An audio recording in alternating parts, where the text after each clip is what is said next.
राजा रघुवंशी की जो हत्या हुई थी, जो इंदौर का कपल था जो मेघालय घूमने के लिए गया था शिलोंग के अंदर, और राजा रघुवंशी पहले तो वो मिसिंग हुए, उसके बाद में जो पति था राजा रघुवंशी 11वें दिन उसकी लाश मिली थी और वो साफ दिख रहा था कि हत्या हुई है। और उसमें अलग अलग कयास लगाए जा रहे थे, लेकिन उसमें उसकी पत्नी को गिरफ्तार किया गया है। हम पहले खबर के अंदर बता चुके हैं कि उसकी पत्नी को किस तरीके से गिरफ्तार किया गया है।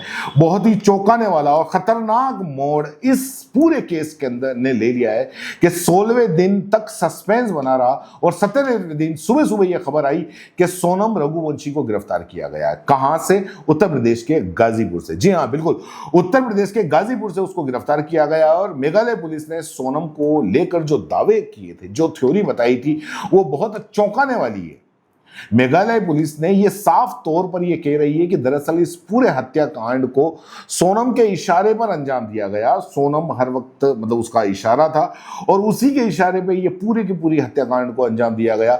सोनम ने ही अपने पति की सुपारी दी थी। जी हाँ, बिल्कुल आप सही सुन रहे हैं, सोनम ने ही अपने पति की सुपारी दी थी। भाड़े के हथियारों से उसका कत्ल करवाया था और वो बकायदा पुलिस जो है मध्य प्रदेश से ही हथियारों को साथ में लेकर मेघालय गई थी और शिलोंग गई थी।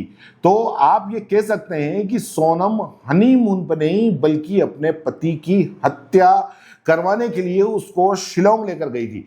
मेघालय पुलिस अभी यही दावा कर रही है। मेघालय के डीजीपीआई जो है नोंगरांग, उन्होंने क्या कहा? उन्होंने बताया कि मेघालय के इंदौर से शख्स की हत्या के मामले में पत्नी समेत 4 लोगों को गिरफ्तार किया गया है और इसमें कथित तौर पर पत्नी भी शामिल है और उसने भाड़े के हथियारों से पति का कत्ल करवाया। हालांकि अभी तक पुलिस ने हत्या के मोटिव का, उद्देश्य का खुलासा नहीं किया है कि आखिर पत्नी ने अगर हत्या भी करवाई तो क्यों करवाई है, ये अभी इसका खुलासा नहीं किया। बहुत जल्दी खुलासा हो जाएगा।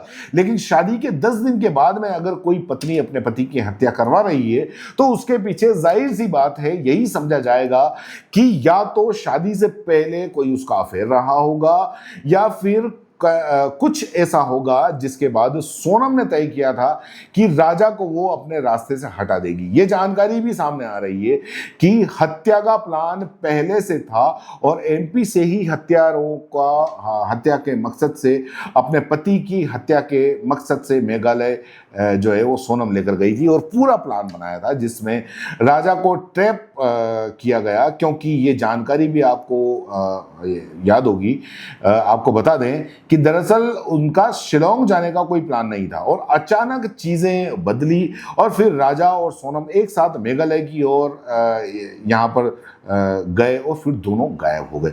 और उसके बाद में 11वें दिन राजा की लाश मिलती है। बहुत ही सड़ी गड़ी हालत में राजा की लाश मिलती है।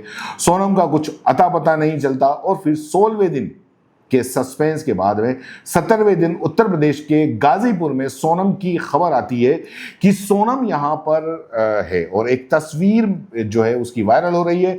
और जानकारी जो शुरुआत में जो हमारे पास पहुंच रही है वो ये है कि वो जो 3 भाड़े के हत्यारे थे, जब पुलिस उन तक पहुंच गई तो सोनम के पास में कोई ऑप्शन नहीं बचा।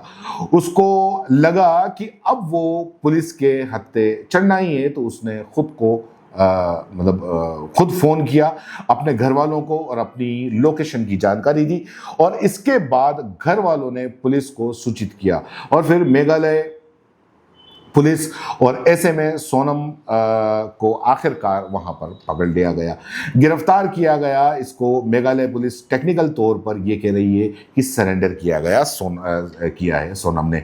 लेकिन अब जब सोनम पकड़ी गई तो सोनम जो बाकी जो 3 और इस हत्या के अंदर शामिल थे उन सबको मेघालय पुलिस अपनी कस्टडी में लेगी और वहां उनसे पूछताछ की जाएगी और तब इस हत्या के पीछे जो मोटिव था, जो उद्देश्य था, वो समझ में आएगा। और साथ ही एक शख्स और है अभी जो फरार चल रहा है, उसकी तलाश भी सरगर्मी से की जा रही है। लेकिन वो बहुत ही सनसनीखेज खुलासा इस पूरे मामले में हुआ है कि सोनम ने ही सुपारी देकर अपने पति की हत्या करवाई थी और अपने पति राजा रघुवंशी को शिलांग ले जाकर उसकी हत्या करवाई।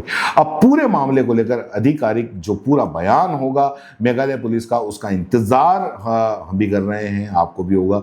और पूरा जब खुलासा होगा, केस स्टडी दर स्टडी जब कड़ी दर कड़ी सुलझेगा और पुलिस ने जो जोड़ी है सारी कड़ियां, तो कैसे तीनों भाड़े के हत्यारों के साथ में सोनम तक पुलिस पहुंची, कैसे सारा पूरा मामला खुलासा हुआ, वो हम आपको बताएंगे। फिलहाल के लिए इस खबर में इतना ही।